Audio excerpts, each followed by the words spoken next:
Hey guys, welcome to Genfinity. Today we're chatting to Kaj Leroy, founder of XFunks and Eden Discovery. Eden is a free-to-play multiplayer exfiltration survival shooter with true digital ownership. The game features an immersive city with digital property that you can own and use to support your adventures in its wasteland. Thank you guys for joining. Thank you very much, Kaj, for being here on Genfinity. Thanks for the invite. Great to be here.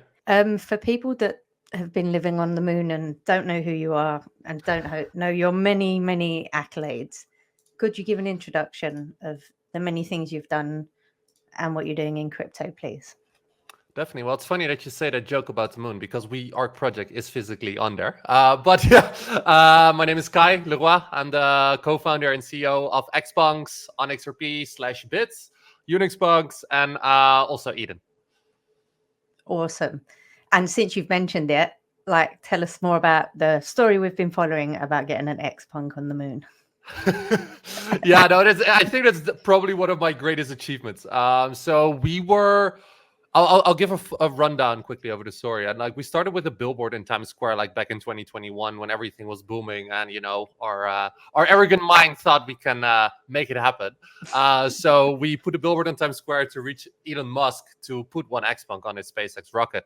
And a year and a half later, we got a message from a friend of mine that we met during an event, and he saw it on my Instagram, the billboard campaign for a year and a half before that. So he's like, "Hey, Kaj, are you serious?" And I was like, "Yeah, of course, I'm serious." And then he introduced me to a guy, introduced me to another guy, and then we got the ball rolling. And then suddenly we are part of a commercial payload from NASA on the Intuitive Machine lander on a SpaceX rocket that launched the 15th of February and landed the 22nd of February, marking us, aka XFunks, the first full NFT collection that's physically on the moon. That's wild. Come on, that's ridiculous. Yeah. Surely being the only NFT on the moon, isn't there a Guinness World Record certificate you should be picking up? I don't know. Maybe the art that's it's not even the art that's farthest away. Now you have the Voyager one that contains some art. So yeah, I can't. I don't think there's a record. It's not the first NFT. There were other NFT artists out there, but we're the first generative art collection and also the only one. So there's we're first with a couple. Yeah, and it's pretty cool. There's 222 artists that came on that rocket, and it landed the 22nd of the second month. So yeah, it's super cool. It's not just NFT art. It's like Picasso, Van Gogh, Stan Lee. It's some really big deal. When the aliens come, they're gonna find XFunks. Yeah, exactly. Awesome, dude. Obviously, your recent announcement to move XFunks over to the Solana network. The Eden game, would that still be built on the XRP, or will that be making the migration also? So it's not much of a migration. We built it in a way with a cross-chain vision in mind, right? So what we did is we're building an off-chain game, basically, that has chains integrated. And obviously, we already created infra for the XRPL, and there's also, community members that want to remain on the XRPL. We want to make sure to, listen to those voices. So we're not leaving the XPL in total. Just XFunks is moving away, but Eden will have the XPL integrated as well as Solana and other chains where it makes sense, basically. Awesome. And you guys were also a Ripple creator fund. Yes, and that was for the Eden game. Yeah. Could you? How was that process? Can you tell us more about that? Yeah, for sure. No, so back then times were very different. Everything was going a lot easier than it currently is. I don't want to touch on those points right now, but things were a lot easier. It was a different team and everything. We had the success of XFunks, and Ripple saw that. So we got the ball rolling, and our team always had this idea of a specific game in mind. And through the creator fund, we were able to, build the foundation for that game, which was awesome. Still very grateful for that. It's still, being built out. It's an extremely ambitious project. I do have to say we were a little bit arrogant when we decided to do it, but we're on the right track now and creating an in-house development team for efficiency and create a more lean startup, basically. So things are rolling, just not as fast as we were hoping for. But we're on the right track at the moment. And when you say things are rolling, is there a date when players can get their hands on it to start helping you test? Yeah, definitely. We've been saying for a little bit too long, like alpha is close. And then every time when we think we are close, bugs come on, and then it's like it's different with a website. Like if there's a bug on a website, you can just go to the root cause and just fix it. If it's in the backend, it's obviously more complex, and sometimes you have to rebuild the architecture behind it. But with gaming, you don't always see those scaling issues, especially not in the beginning when it does. You're not in the game with people in different countries, and everything needs to be synchronized as well as bullets, because you cannot host everything locally, because then basically the bullet can be out of tune, and you cannot have that happen, especially not in a shooter, for example. So everything needs to be synchronized, and that architecture behind it, along with the fact that FPS is an FPS shooter, so first person shooter is one of the most complex games to build, that that that can cause problems. And that's what we encountered every time we thought we were close. Bugs came above. We thought we would be able to fix it quite easily, and yeah, we want to deliver a good game, especially in a hyper competitive market that gaming is. So those things, it's so annoying. And then I just hate the fact that we let the community down by these delays. So tell us about the vision for Eden. Our vision for Eden is basically we want to create a gaming metaverse that is an experience, and that wants you to come back to it. I think many gamers, it resonates with many gamers if I say currently it's just very hard to find that game that really gets you addicted like it used to do when we were younger. I can remember that back in the days, when Modern Warfare 2 launched, my heart was racing in class. I was just looking and my entire life was that was just such an amazing feeling, because I cannot really put it into words, but that was so much fun. And then you go into your friends into these games. So that is basically that is our vision, to create a game in Web3 that gives that feeling of I want to come back, I want to play again, I want to find everything out. And that is a very ambitious vision. And the way we want to achieve that is by basically tackling into a couple elements that we think drive a very successful game. One is the competitiveness of a game. You want to be able to screw your friends over because it's just fun. Then another element is the fact that you want the social interaction. You don't always want to be high adrenaline, dopamine rush in the game, Sometimes you just want to take 10, 15 minutes off. Or there's entire communities, also in RuneScape, that just stand at the Grand Exchange and just talk to people, So that is another element. The social element needs to be on top. Basically, what we envisioned is like we love like post-apocalyptic styles. So what we did, we created this lore is the world is 2090 and the Earth is getting destroyed by rogue AI. So all the governments are deciding to send their best and their brightest into a spaceship called the Eden spaceship as a last hope of humankind survival. So 200 people were sent on this spaceship called the Eden spaceship, and as a last hope of humankind survival. And they were orbiting Earth. And while they were orbiting Earth, they see the Earth basically destroy itself. And this spaceship is supposed to orbit Earth for hundreds of years and hundreds of years. But then suddenly, way too soon, something happened to the spaceship and they have to land back on Earth. And while they land back, 190 of those crew members basically die and 10 are left with a mission to repopulate Earth and basically, to survive humanity. So they land between the Euphrates and the Tigris. So according to the Bible, where the Garden of Eden was supposed to be. So it's a little ironic twist that we played here.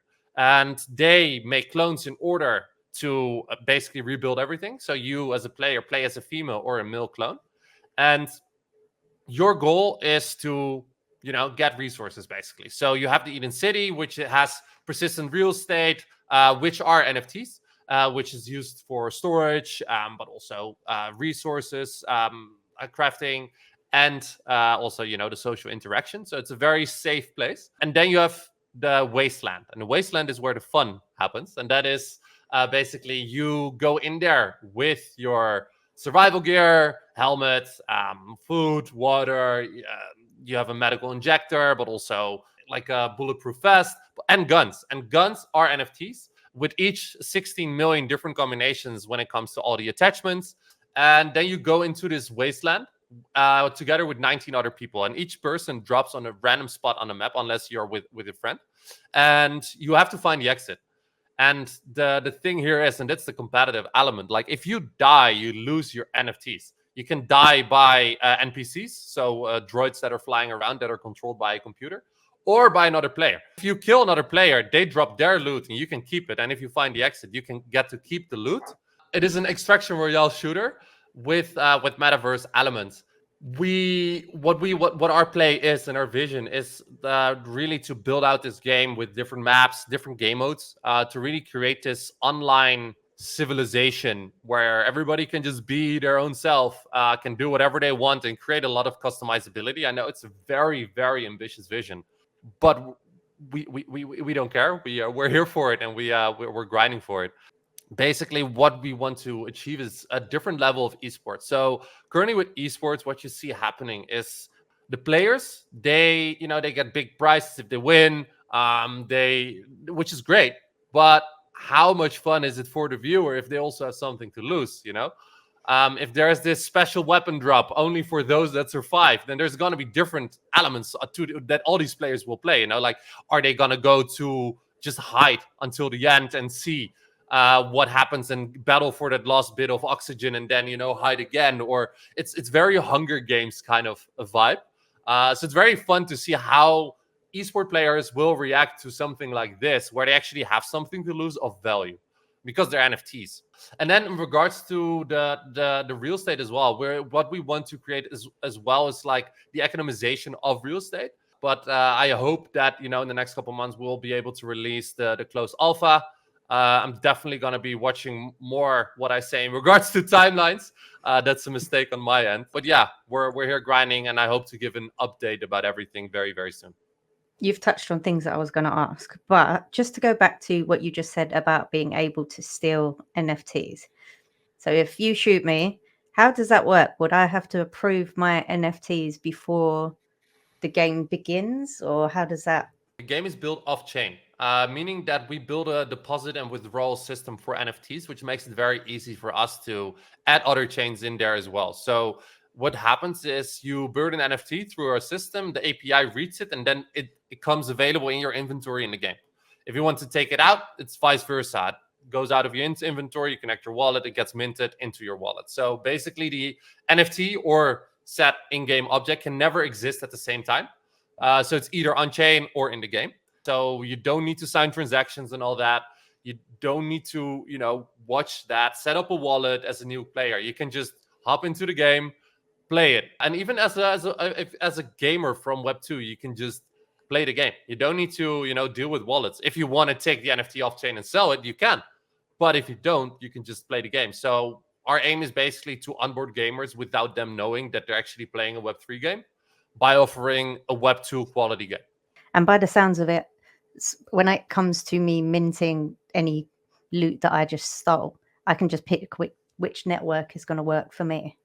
Exactly. That is our vision, and we don't want to like over exaggerate it. So we have the XRPL integrated, and we're also going to do Solana.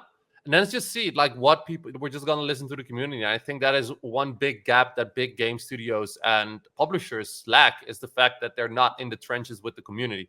And I think that's a huge added value in Web3, is that you have that feedback loop together with your player base, right? So, and which are the people that are playing your game. Like you as a developer or game owner or whatever, you're not always going to be, hitting the nail in the hat in regards to new releases, new updates. And you've seen that happen with many titles. At some point, the updates didn't make sense. It's very important to listen to the community, and I think in Web3 we have a very big opportunity here to do it well. And you mentioned the prefabs briefly, and you said about economizing them. Could you talk about the prefabs, land plots, and domes? And more about that, please. Yeah, so there's 3 basically NFTs, 3 different kinds in regards to persistent real estate. So you have the prefab, which is a little house that has, a number, a letter, and then a dome. So basically it says the location of that prefab in what dome.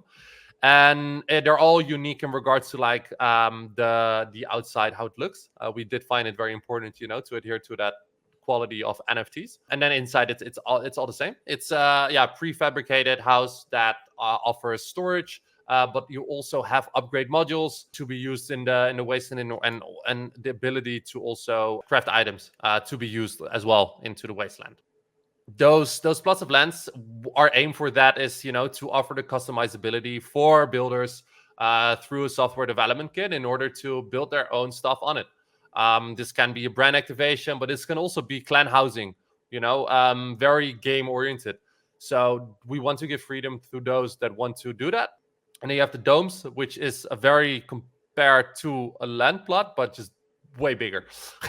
It's an entire dome. Each dome consists of 62 prefabs. So yeah, I think like for this, we're really aiming, to get either projects or other games on board. Just that makes sense. We only did one sale for these things, and we don't intend to sell them like that publicly, just over the counter, to actual businesses that drive value. And then, the economization in regards to all of that comes to, renting it out, being able to maybe even like rent out storage, or maybe you want to create a dome that is just one big brand marketing activation. Everything is possible.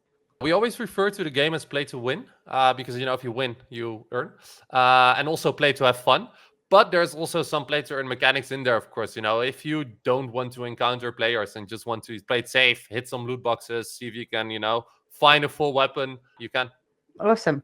The XFunks utility within the game, is there any? Yeah. And what is it? Great question. Yeah. So one thing that we're currently doing as well to, boost the Solana move is we're creating an art extension of the XFunk in the same NFT. So it's going to be a dual image NFT that you can switch between. One is then the XFunk, and the other is a 3D interpretation of your XFunk.